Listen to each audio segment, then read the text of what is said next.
Okay, here we go. Are we ready? The number one women's wrestler in the world currently is Bianca Belair. oh shit!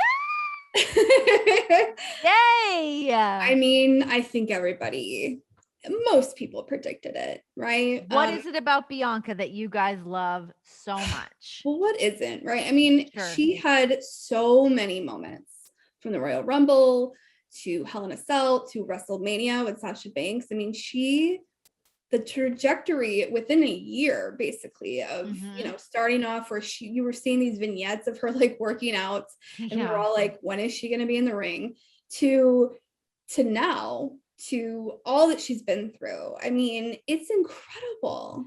She's just such a star.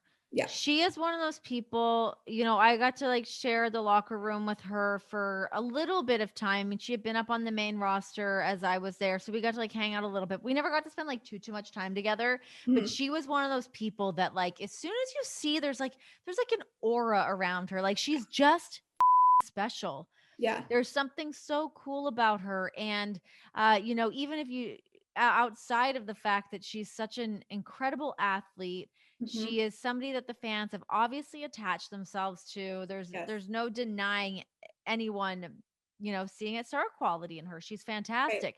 But you add on to that, the thing that always gets me is like she is just such a hard worker. She makes her own gear, which fascinates me. I love that she is out there sewing and stitching her own gear. She looks like $1,000,000 with the hair, turning that into a whip, seeing her family at ringside, her and Montez. They just have such a cool story.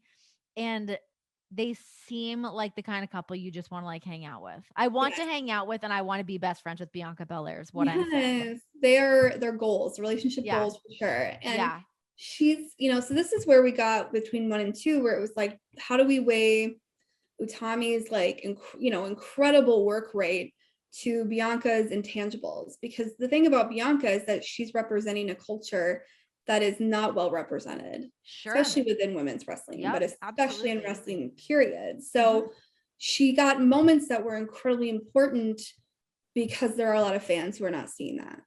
And so that's essentially what bumped her up to number 1 was, she's incredibly athletic. Yes, she holds her own against the best. She's humble, and she's been the face of the company for quite a while now. Every time I go to anything where there's like WWE people, like a chat or a discussion or an event, she's the face. I mean, she's there. And besides all that, it's just the fact that she represents something huge for women and women of color within wrestling. Yeah, absolutely. I mean, you look at her and Sasha Banks, the fact that they were the first 2 Black women wrestlers to ever main event a WrestleMania. And like you said, it's like to have that be such a visible thing and make that such a monumental moment for so many other little girls to be at home, to see these women out there like achieving their dreams and just seeing such a strong, powerful woman. And I mean that like physically, spiritually, mentally, like all of those things she embodies. She's sparkly.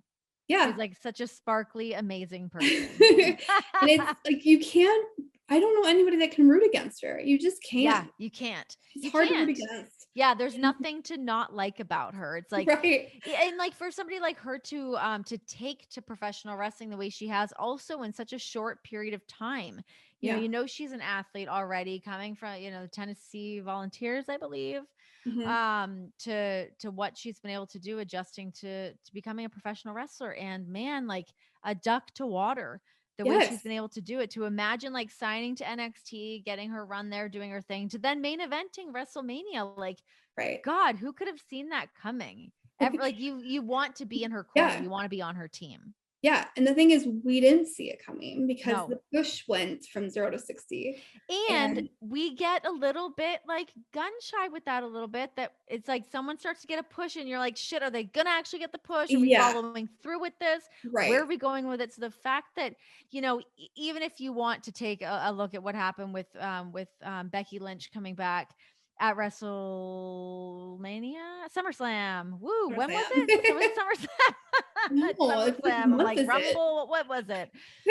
For her to come back at SummerSlam and beat Bianca for the SmackDown Women's Championship. That I think that left people being a little bit like, oh no, what's happening? Where are we going to go with Bianca? What's she going to do here? Right. But she is that kind of star that like nothing is going to fully derail her situation. Like she's good, she's fine. There's other storylines to be had, other paths for her to take within WWE, and it's just the beginning. She's still so young and has so much of her career ahead of her. But yeah, I mean, even from in the ring to like you said, being a spokesperson and being the face for WWE, that's something she's going to be able to do for a very long time.